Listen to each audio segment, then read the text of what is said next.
त्यांनी या ठिकाणी मनोगत व्यक्त बोलावे. हॅलो. सर्वप्रथम आज 77वा प्रजासत्ताक दिनाच्या सर्वांना खूप खूप शुभेच्छा देतो आणि माझ्या भाषणाला सुरुवात करतो. आदरणीय व्यासपीठ आणि माझ्या शाळेतील विद्यार्थी मित्र मैत्रिणींनो आणि गावकऱ्यांनो, आज 26 जानेवारी हा दिन आपण प्रजासत्ताक म्हणून साजरा करतो. हा आपला राष्ट्रीय सण आहे. तुम्हा सर्वांना माहिती आहेच की आज 26 जानेवारी प्रजासत्ताक दिन 1950 मध्ये आपले संविधान लागू झाले आणि भारत एक पूर्ण प्रजासत्ताक बनला. या दिवशी आपण आपल्या देशासाठी आपले संविधान स्वीकारले आणि लोकशाहीच्या दिशेने पहिले पाऊल टाकले. आपले संविधान आपल्याला स्वातंत्र्य, समानता आणि न्यायाचा पाया देते.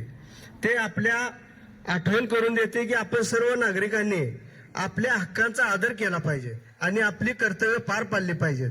हा दिवस आपल्याला हे देखील शिकवतो की आपल्या स्वातंत्र्याचे आणि लोकशाहीचे रक्षण करणे ही प्रत्येकाची जबाबदारी आहे.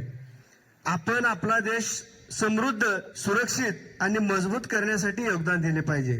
शेवटी मला एवढेच म्हणायचे आहे की देशभक्ती म्हणजे फक्त उत्सव साजरा करणे नाही, तर देशासाठी काहीतरी करणे आहे.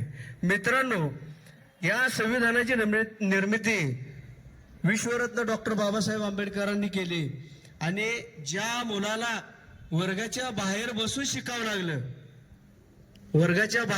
शिकावं लागलं त्या विद्यार्थ्याने आपल्या देशाचं संविधान लिहिलं. मग विचार करा त्या व्यक्तींची बुद्धिमत्ता आणि त्यांचं विचार करण्याची क्षमता कशी असेल. तर विद्यार्थी मित्रांनो, मला आजच्या या उत्सव दिनानिमित्त तुम्हाला एवढंच सांगायचं आहे की तुम्ही तुमच्यातील कलागुणांना वाव द्या, तुमच्यातील तुम्ही ओळखा आणि येणाऱ्या काळामध्ये हे दिवस परत येणार नाहीत. मीही तुमच्या वयातून पुढे आलेलो आहे. मी या शाळेचा विद्यार्थी आहे.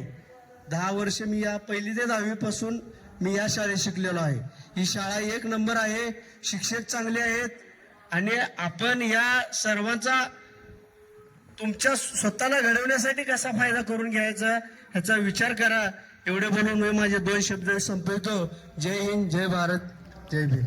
आणि मी एक घोषणा करतो की स्वर्गीय तानाजी अण्णा खताळ प्रत्येक कार्यक्रमाला या शाळेमध्ये हजर राहायचे आणि आज स्वर्गीय तानाजी अण्णा खताळ यांच्या स्मरणार्थ जेवढ्या विद्यार्थ्यांची भाषणं झाली आणि जेवढ्यांनी गायन मध्ये भाग घेतला त्या सर्वांना अण्णांच्या स्मरणार्थ माझ्याकडून 100 रुपये सर्वांना बक्षीस दिलं जाईल.